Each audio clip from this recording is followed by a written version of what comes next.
Sebab ia membujuk dirinya sampai orang mendapati kesalahannya dan membencinya. Perkataan dari mulutnya ialah kejahatan dan tipu daya. Ia berhati berlaku bijaksana dan berbuat baik. Kejahatan dirancangkannya di tempat tidurnya. Ia menempatkan dirinya di jalan yang tidak baik. Apa yang jahat tidak ditolaknya. Saudara kekasih dalam Tuhan, kita kemarin sudah membahas dengan panjang lebar, ya, tentang ciri hidup orang fasik yang pertama, yaitu lubuk hatinya dipenuhi dengan percakapan atau rancangan jahat. Nah, sekarang kita masuk yang kedua. Saudara perhatikan tadi di dalam ayat yang kedua, bagian B mengatakan begini, saudara.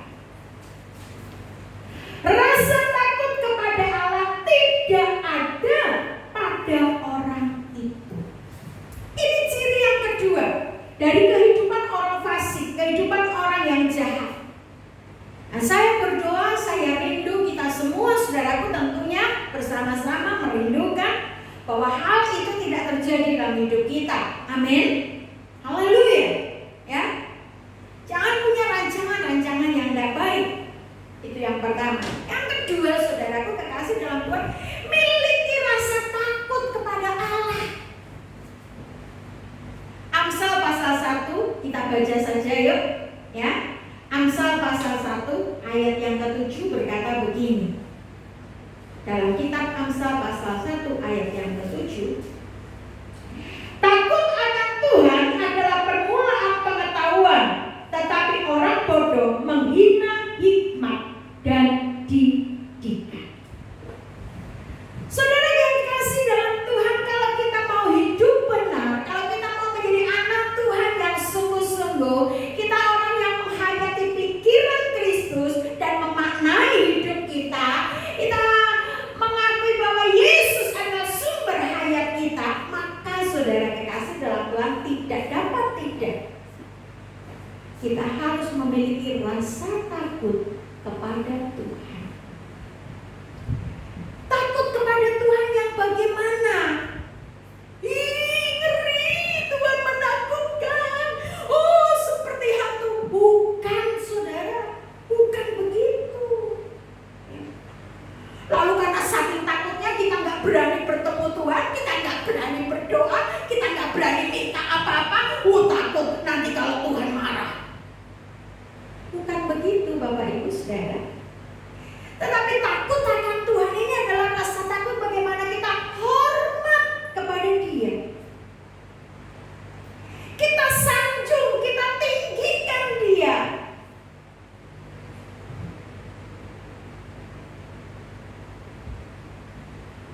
Amin, saudara. Bukan kita abaikan, bukan kita acuhkan. Wes bahwa wes Tuhan kamu lah, kamu mau apa? Aku pokoknya mau begini. Bukan begitu, Bapak. Nah, berbeda dengan orang fasik, berbeda dengan orang yang jahat, saudara. Tidak ada rasa takut pada Allah yang di depan mata mereka. Jadi di depan mata mereka itu yang ada hanya kepentingan mereka sendiri, keinginan mereka sendiri, kemauan mereka sendiri. Gak ada rasa takut kepada Tuhan. Wah, kalau begini nanti aku salah nggak? Bodoh amat. Emang gue pikirin. Yang penting kan aku senang. Itu orang fasik, saudara. Abi Amsal berkata bahwa takut akan Tuhan itu permulaan segala itu. Artinya apa? Ketika kita hidup hormat kepada Allah, kita hidup takut akan Allah, kita selalu rindu menyenangkan hatinya, kita takut mendukakan hati Allah, kita takut membuat Tuhan sedih melihat tingkah laku kita, maka kita akan berlaku sedemikian rupa. Aku pengen nyeneng ke Tuhan. Tuhan pengen apa ya ini ya? Pandemi ya Tuhan ya. Gak bisa kumpul nih di gereja, gak bisa kumpul nih di persekutuan. Oh, tapi aku punya berkat nih. Oh, tetap persembahkan yang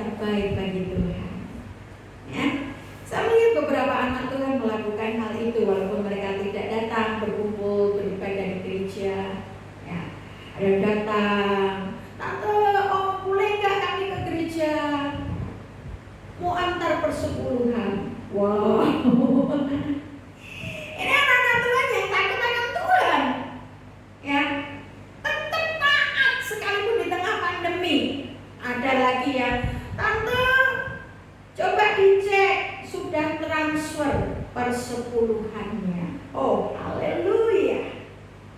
Saudara kekasih dalam Tuhan, bukan masalah berapa besar kecilnya uangmu, bukan masalah berapa besar kecilnya persembahanmu, tetapi bagaimana engkau memiliki rasa hormat dan takut kepada Tuhan. Bapak Ibu saudaraku yang dikasih di dalam Tuhan, kami hamba-hamba Tuhan, saudara kekasih dalam Tuhan, di tengah pandemi ini tidak bisa kumpul dengan saudara dalam ibadah bersama di gereja dalam persekutuan. Tetapi apa yang kami lakukan? Kami tetap berusaha untuk bisa mengunjungi saudara satu persatu, walaupun dengan jarak yang tetap diatur sebagaimana ketentuan yang sudah diberikan. Ya, kami nggak masuk rumah, cukup kita bertemu di depan rumah, tapi ketemu, senang. Nah, saudara juga bisa kunjungi kami, walaupun kami dari atas, saudara di bawah, lalu kita ngobrol, kerek-kerekan, kan jaga jarak, saudara. Dan jangan lupa tetap pakai masker, ya, karena itu untuk menjaga. Itu juga bagian hidup takut akan Tuhan, saudara kekasih dalam Tuhan. Kita nggak mau membuat orang lain celaka karena perilaku kita. Kita nggak ingin orang lain sakit karena ketidaktaatan kita, kelalaian kita. Saya mendengar beberapa kesaksian dari rekan saudara kekasih dalam Tuhan yang melayani Tuhan juga. Mereka cerita, ada yang orang tua bahkan seringkali diingatkan oleh anak-anaknya, Mama jangan abe, Mama ayo tetap pakai maskernya, Mama ayo jangan lupa minum vitamin dan sebagainya. Kenapa? Karena anak-anak ini sayang kepada orang tuanya, pengen jangan sampai orang tuanya kena terpapar COVID. Syukur-syukur saudara kekasih dalam Tuhan kalau bisa melewati, punya semangat, punya sukacita besar, punya pengharapan besar, karena itu sebenarnya kuncinya melawan COVID, saudara.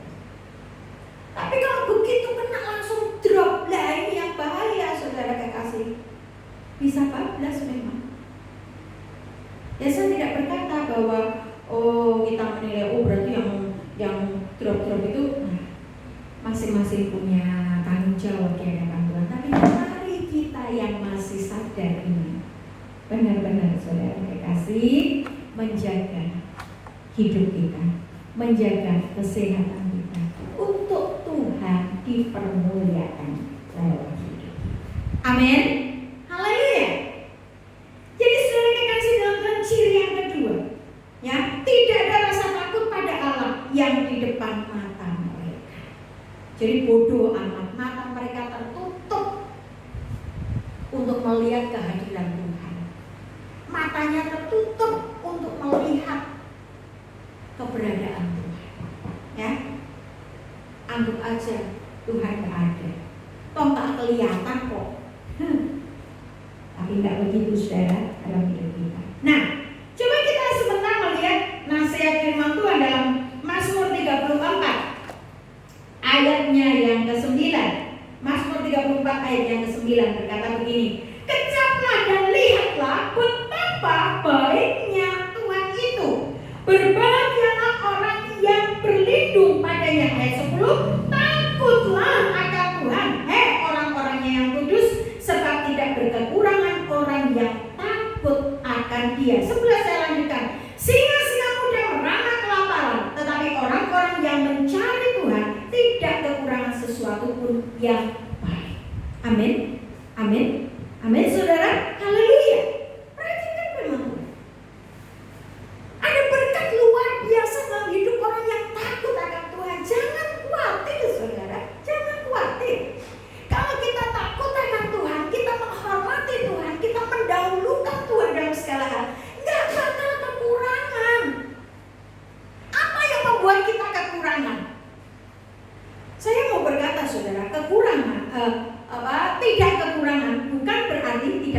kurang. Amin. Semua orang pernah ngalami kurang, betul? Oh, mau bayar sekolah anak, oh masih kurang. Oh, mau ada kebutuhan, kok masih kurang. Bisa itu terjadi. Kami juga ngalami yang Bapak Tuhan. Ya. Sampai hari ini kami bangun rumah belum jadi. Kenapa? Masih kurang. Dananya belum ada. Tak apa-apa. Tetapi bukan kekurangan. Amin. Kekurangan itu saudara sampai gak bisa berbuat apa-apa. Makan pun gak bisa. Ganti pakaian pun mungkin susah. Itu yang namanya kekurangan. Saudara gak kekurangan. Oleh sebab itu mari kita hidup takut akan Tuhan. Utamakan Tuhan. Ya, dahulukan Tuhan. Senangkan Tuhan. Indah kok, indah. Ya, luar biasa. Kalau itu kita lakukan dalam hidup kita yang sungguh-sungguh. Amin. Dikatakan oleh firman Tuhan, takutlah ada orang-orang yang lulus, sebab tidak berkekurangan orang-orang yang takut akan Dia. Bahkan ketika singa-singa muda merana kelaparan, orang-orang mencari Tuhan tidak kekurangan sesuatu pun yang baik. Ini pandemi, saudara. Ada banyak orang mengeluh, gak bisa ini, gak bisa itu, dan sebagainya. Kurang ini, kurang itu, dan sebagainya. Tapi saya percaya kalau kita hidup takut akan Tuhan, wow, saudara bisa menikmati, ya, menikmati hari-hari ini bersama dengan Tuhan. Ketika kita tidak bisa keluar rumah kemana-mana, kita bersekutu dengan keluarga, nyanyi bersama, memuji Tuhan, baca firman Tuhan, ya. Jangan satu pegang HP hadap ke utara, satu pegang HP hadap ke selatan. Sibuk masing-masing. Pakai hari-hari ini saudara untuk bersekutu dengan keluarga. Dan Tuhan hadir di tengah. 2-3 orang berkumpul dalam namaku, aku hadir, kata Tuhan. Amin. Haleluya. Nah, mari satu ayat lagi saudara. Mazmur 55. Oh maaf, 2 ayat saudara. Mazmur 55 ayat 19. Mazmur 55 ayat 19. Apa yang dikatakan tentang takut akan Tuhan? Mazmur 55.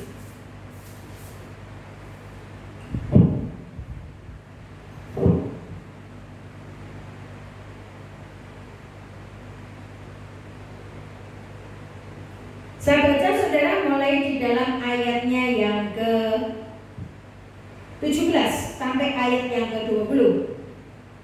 Tetapi aku berseru kepada Allah dan Tuhan akan menyelamatkan aku.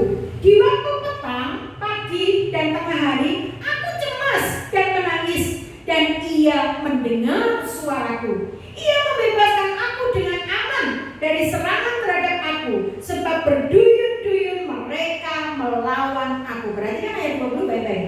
Allah akan mendengar dan merendahkan mereka, Dia yang bersemayam sejak purbakala.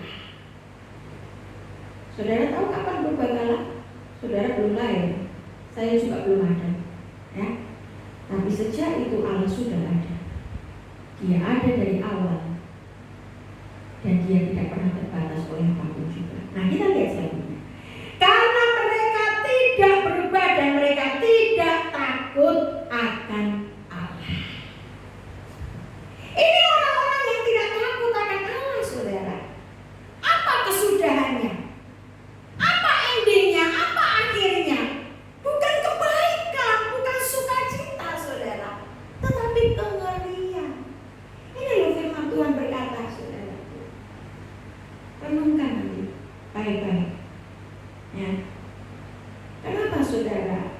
Ya, kita tidak bisa memungkiri bahwa manusia ini memang sudah terbelenggu dalam keberdosaan dari sejak manusia yang pertama. Ketika Adam jatuh di dalam dosa, ya, manusia dibelenggu dalam keberdosaan secara umum, secara universal, saudara.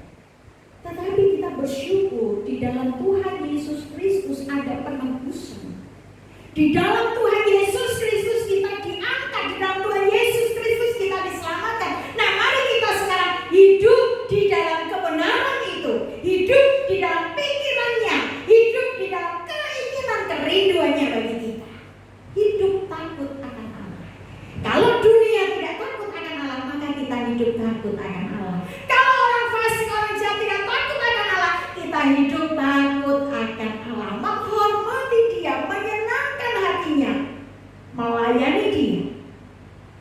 menjadi utama dalam hidup kita.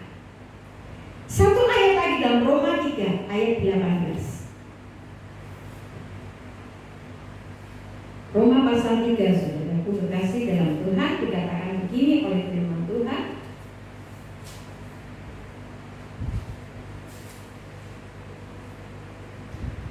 Roma pasal 3 ayat 18 mulai. Rasa takut kepada Allah tidak ada pada orang itu. Saudara nanti bisa baca ya, mulai dari ayat yang ke-9.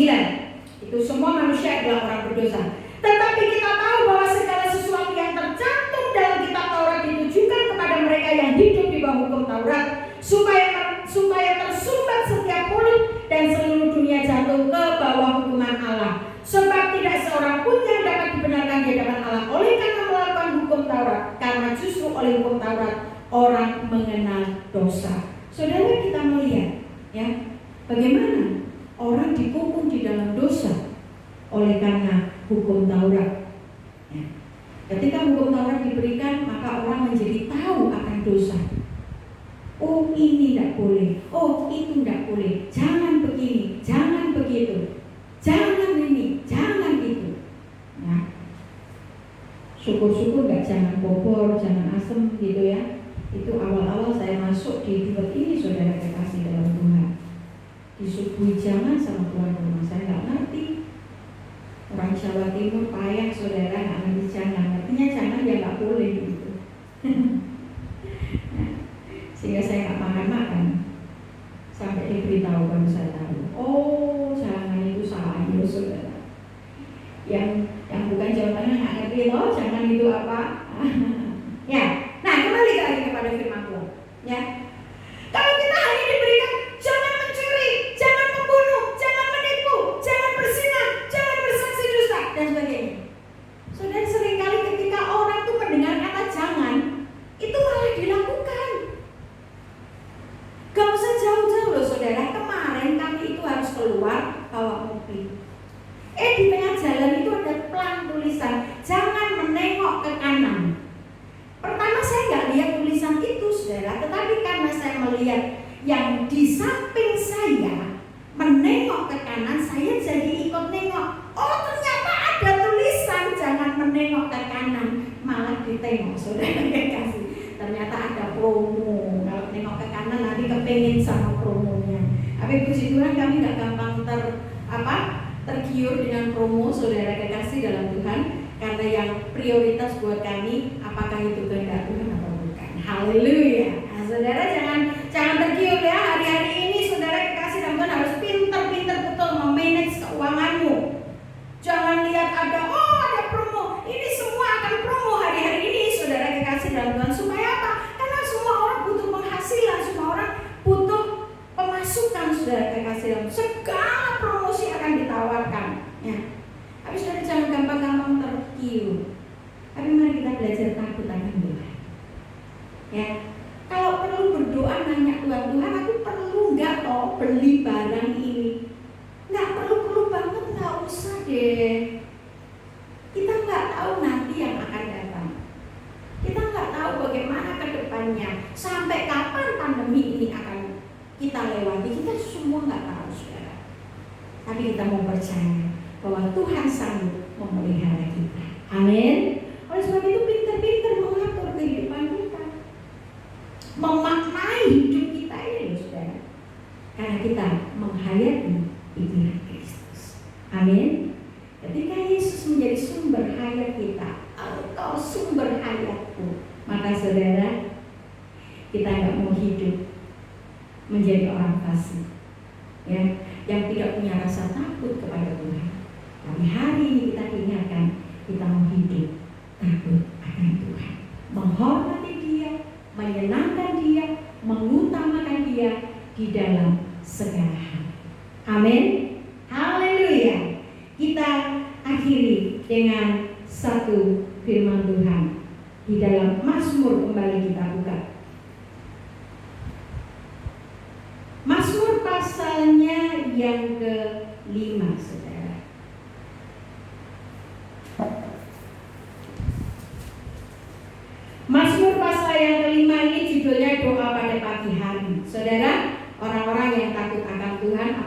dilakukan ketika pagi hari.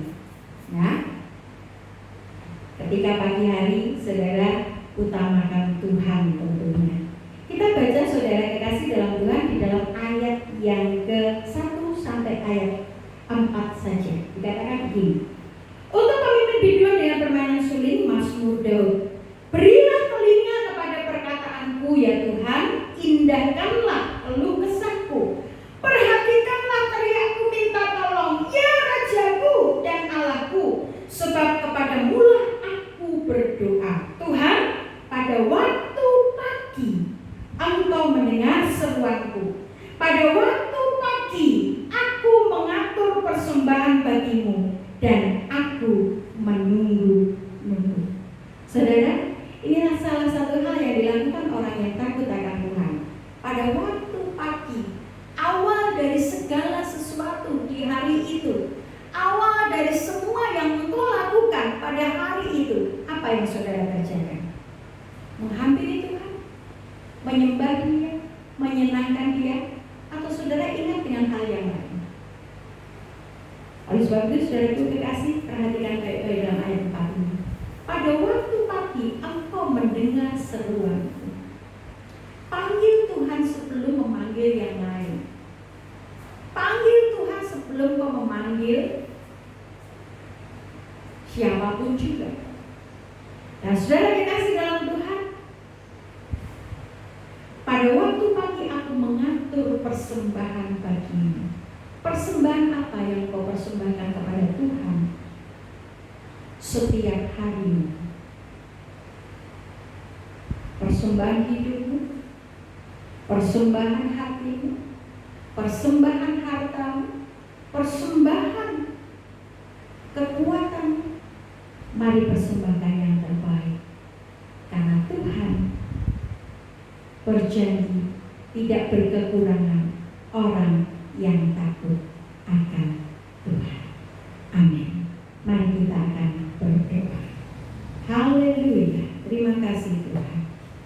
Terima kasih. Mari saudara masing-masing hampiri hadirat Tuhan. Saudara rasakan betapa baiknya Tuhan dalam hidupmu. Kita mau hidup lebih takut lagi akan Dia, lebih lagi menghormati Dia, lebih lagi mencintai Dia, lebih dari apapun juga. Tidak ada yang lain yang layak untuk disenangkan. Tidak ada yang lain yang layak untuk disembah, layak untuk dipuji, layak untuk diagungkan. Oh haleluya. Glory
Shalom saudara-saudara, berkat yang besar sudah kita hayati, terima. Dan saya berdoa agar itu mendarah daging dalam hidup kita. Tuhan berbicara kepada kita lebih dulu ke dalam hati, ke dalam roh kita. Kemudian kita renungkan firman itu dengan pikiran kita. Lalu setelah itu kita melakukannya dengan tangan, dengan tubuh kita. Minggu depan kita akan belajar bersama dari firman Tuhan. Dan saya berharap banget minggu depan kita sudah bisa berjemaah. Sudah kangen juga ya, amin. Kalau kangen sama Tuhan, masing-masing di tempat kita kan masih bisa berjumpa dengan Tuhan dimanapun juga. Tapi kalau mau ketemu bareng-bareng kan harus ada di satu tempat. Nah, kita berdoa ya, minggu depan tanggal 15 Agustus kiranya Tuhan membuka jalan, memberi kemudahan, memberi perlindungan, sudah semakin hijau, tidak zona merah lagi. Amin. Tapi kita bisa beribadah. Lalu saya akan menyampaikan kepada saudara, bolak-balik Pak Paulus itu ngomong menghayati pikiran Kristus, memaknai hidup. Lah terus caranya setelah tahu pikiran Kristus itu ada di dalam Alkitab, di dalam firman Tuhan, lalu caranya dalam hidup kita itu piye? Mekanismenya mulainya dari mana, kemudian bagaimana, bingung.